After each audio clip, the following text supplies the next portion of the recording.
December employment ticked up 0.8% with over 125,000 jobs created in the fourth quarter.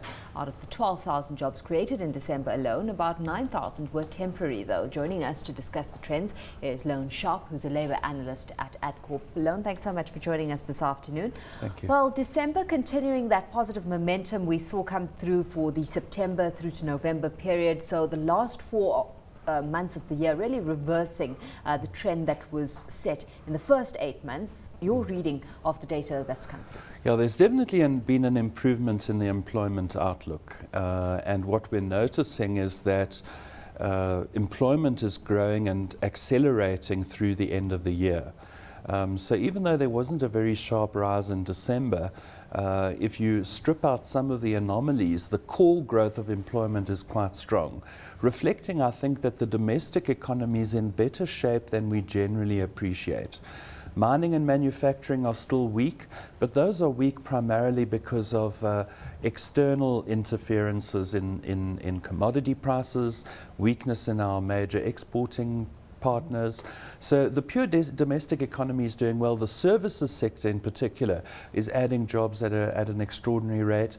Particularly retail, trade and financial services are where the jobs growth is. You've got to question though that strength that is coming through because a large portion of it, as I mentioned earlier, coming through from the temporary jobs market specifically. I mean, we had temporary jobs increase by over 9,000 during the month, and as I said, in the permanent jobs picture, that employment picture actually was in negative territory.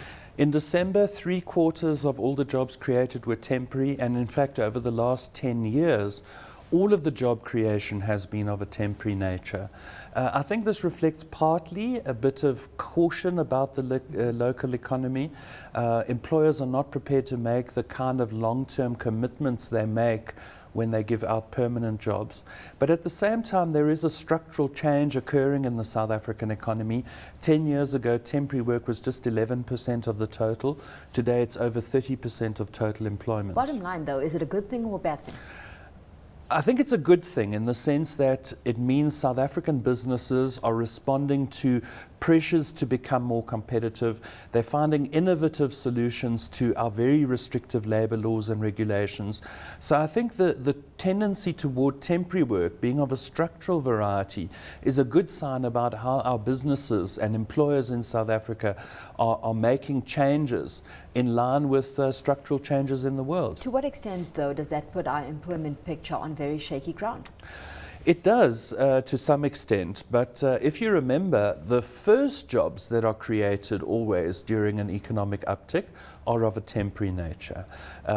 It's only later in the cycle when business confidence rises and the cycle looks much more sustained that people add permanent jobs. So it reflects some hesitance on the part of employers, but it's nonetheless a good thing. Very interesting comments coming through from the manufacturing circle at the start of this week, and of course we're looking forward to those manufacturing numbers coming through a little later this afternoon. The manufacturing circle saying that manufacturing should perform much better this year, but unlikely to contribute meaningfully to the employment scenario. It's got to be worrying. Yeah, it is worrying. South Africa, according to our modelling, needs to grow 4 to 5% per annum just to absorb the 500,000 school and university leavers each year.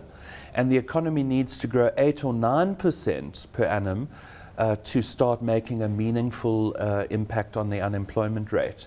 Neither of those growth rates, 4.5% or 8.5%, seems very likely under the scenarios we're looking at for the economy.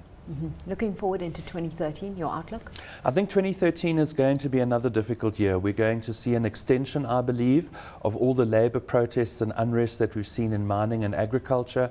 I think vulnerable sectors there include transport, logistics, communications and construction, where there are also latent burning issues among employees relating to their working and living conditions. So I think it's going to be another tough year, and really we're not going to see employment grow until the economy grows much faster. Let's leave it there, Loane. Thanks so much for having joined us this afternoon. Loane is a labour analyst at Adcorp.